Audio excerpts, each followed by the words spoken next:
Company के CEO Manish Agarwal हमारे साथ शो में जुड़ रहे हैं। Manish, good to have you on the show. बहुत बहुत धन्यवाद एंड कॉन्ग्रेचुलेशंस। अच्छे सेट ऑफ नंबर्स हैं और उसका रिएक्शन भी देखिए, स्टॉक प्राइस में ज़बरदस्त एक्शन भी है। Highest ever highest revenue generator जो 46% है आपके रेवेन्यू का, ई स्पोर्ट्स, यहाँ पर हमने ग्रोथ देखी है क्वार्टर ऑन क्वार्टर में 12%। क्या की फैक्टर्स थे जिसकी वजह से ग्रोथ देखी और आगे डिमांड आउटलुक कैसा लग रहा है for FY23? Thanks Swati, hi good morning, thanks for hosting. Swati, ये जो आपने अभी बोला है 12% quarter on quarter e sports segment की ग्रोथ, मैं आपके दर्शकों को बताना चाहता हूँ कि हमारा जो ई स्पोर्ट्स का Q1 है वो अमूमन छोटा क्वार्टर होता है Q4 के मुकाबले। हमारा H1 35-36% होता है, H2 हमारा बाकी होता है।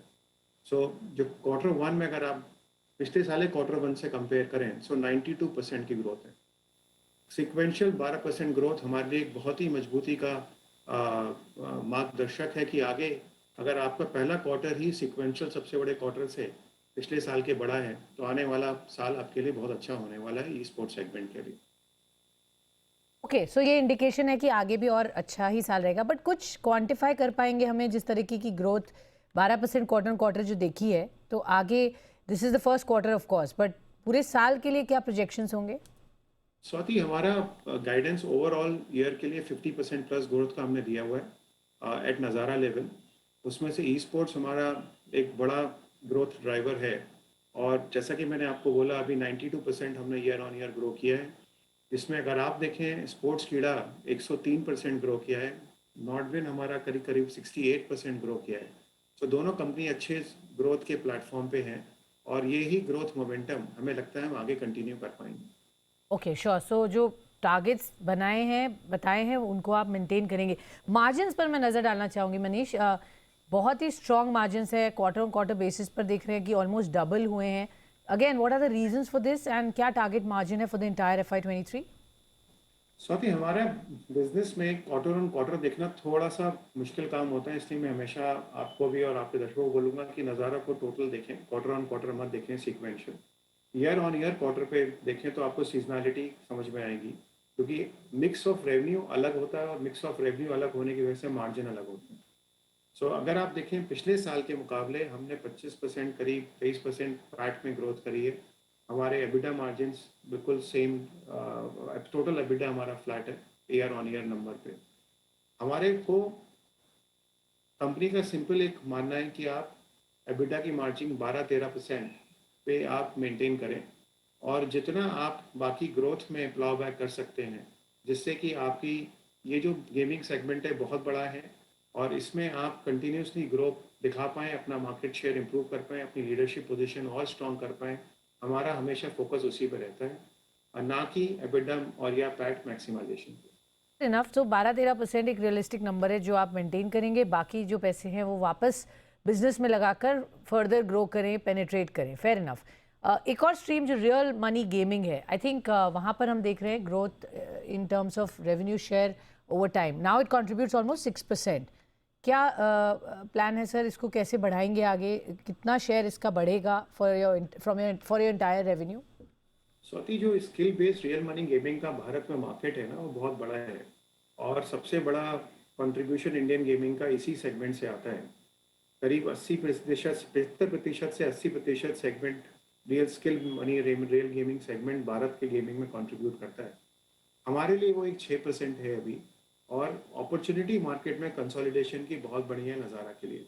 फ्रेंड्स ऑफ नज़ारा नेटवर्क में हम कई सारी कंपनीज जोड़ सकते हैं जिसको कि 1+1 3 या 5 या 11 हो सकता है। हमने काफ़ी लोगों से बातचीत करी हुई है, हमारे पास बहुत अच्छा रुझान है कि हम उनके साथ मिलकर काम कर सकते हैं, लेकिन थोड़ा सा इसमें स्टैट्यूटरी क्लैरिटी का हम इंतज़ार कर रहे हैं कि GST कैसे अप्लाई होगा, इसमें गेम ऑफ स्किल का एक फ्रेमवर्क पूरे देश के लिए कॉमन कैसे बनेगा। ये दो चीज़ें हमें लगता है जिस हिसाब से सरकार और इंडस्ट्री के बीच में बातचीत चल रही हैं, ये बहुत जल्दी इस पर क्लैरिटी आएगी। क्लैरिटी आने के बाद हम इसमें फ्रेंड्स ऑफ नज़ारा नेटवर्क में और समाहित करेंगे लोगों को जो कि इंडिया में ऑपरेट कर रहे हैं skill based real money gaming में, कंसोलिडेट करेंगे।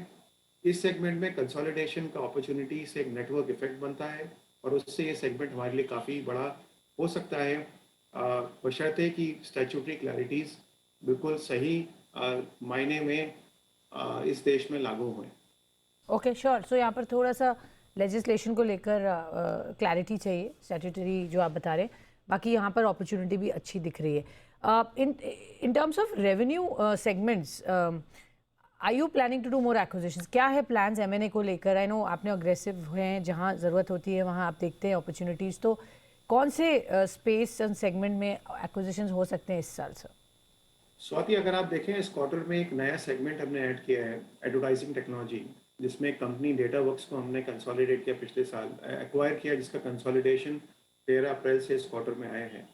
और वो एक बहुत बड़े मार्केट में ऑपरेट करता है, तकरीबन $700 मिलियन का एड्रेसेबल मार्केट है। वो यूएस से रेवेन्यू कमाते हैं, वहाँ एक बहुत बड़ी अपॉर्चुनिटी है। तो आप ये देखें सेगमेंट इस क्वार्टर में 14% कंट्रीब्यूट कर रहा है। तो हमने इसको पिछले साल एक्वायर किया, इस साल ये ग्रोथ पाथ में है, 67% ग्रोथ है लास्ट ईयर से। सो ये एक्विजिशन जो पिछले साल का था, इस साल उसका आप फ़ायदा देखेंगे। दूसरा, हमारे पास 2-3 अपॉर्चुनिटीज़ बहुत अच्छी दिख रही हैं। एक है फ्रीमियम, जो कि मोबाइल गेमिंग अपॉर्चुनिटी है। गेम स्टूडियोज़ हैं दुनिया में, बहुत अच्छी कंपनीज हैं, सॉलिड परफॉर्मेंसेस हैं, लिस्टेड कंपनीज अपॉर्चुनिटी हैं या अनलिस्टेड है, जिनकी वैल्यू मार्केट में बहुत कम आ गई है। हम चाहेंगे कि उनके फाउंडर्स के साथ अगर हमारा तालमेल बनता है, सामंजस्य बनता है, तो हम उनको अपने फ्रेंड्स ऑफ नज़ारा नेटवर्क में एक्वायर कर लें, जिससे कि हम एक प्रीमियम सेगमेंट जो हमारा अभी बहुत छोटा है, हम उसको बड़ा कर पाएँ।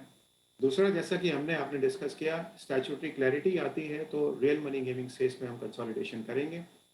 तीसरा, आपका गेमिफाइड लर्निंग में अब हमारा कॉन्फिडेंस काफ़ी स्ट्रांग है। हमें एक साल एप्पल आईडीएफए इशू का जो हमने देखा, अब उसको हमें लगता है कि पूरा मार्केट में एक स्टेबिलिटी आ रही है और हम अब 8 से 12 वाले ऑडियंस में कंपनीज एक्वायर करना चाहेंगे। राइट। तो ये हमारे सेगमेंट्स हैं जिनमें हम एक्वायर करेंगे। ओके तो ये 3 सेगमेंट्स हैं जहाँ पर फोकस है और यहाँ एक्विजिशंस भी है प्लान, जैसा आप बता रहे हैं as you go along. Quickly sir, आखिरी सवाल जानना चाहूँगी आपसे, कुछ आपने प्राइस इंक्रीजेस लिए in any of your segments और प्राइसिंग स्ट्रैटेजी आगे कैसी दिख रही है? तो गेमिफाइड अर्ली लर्निंग, जो कि हमारा किडोपिया ब्रांड है, जो सब्सक्रिप्शन होता है, वहाँ पे सबसे बड़ा हेडरूम था लास्ट 1 साल में एप्पल की वजह से, जहाँ कॉस्ट ऑफ कंज्यूमर एक्विजिशन बढ़ गई थी। अभी after all experimentation, entire market has understood that cost आपकी इंक्रीज हुई है और उन्होंने उस कॉस्ट को क्वेश्चन करने के लिए हमारे कॉम्पिटिटर्स ने 25 से 35% तक के अपने प्राइसेस बढ़ा दिए हैं। हमने अभी सिर्फ 15% बढ़ाए हैं। हम ग्रेजुअली, हमारे पास हेडरूम है और प्राइस बढ़ाने का अगले 3-4 महीने में। इससे हमारे बिजनेस की यूनिट इकोनॉमिक्स और प्रॉफिटेबिलिटी भी बढ़ेगी और हमें अपॉर्चुनिटी भी मिलेगी कि हम और ग्रोथ में पैसा डाल सकें।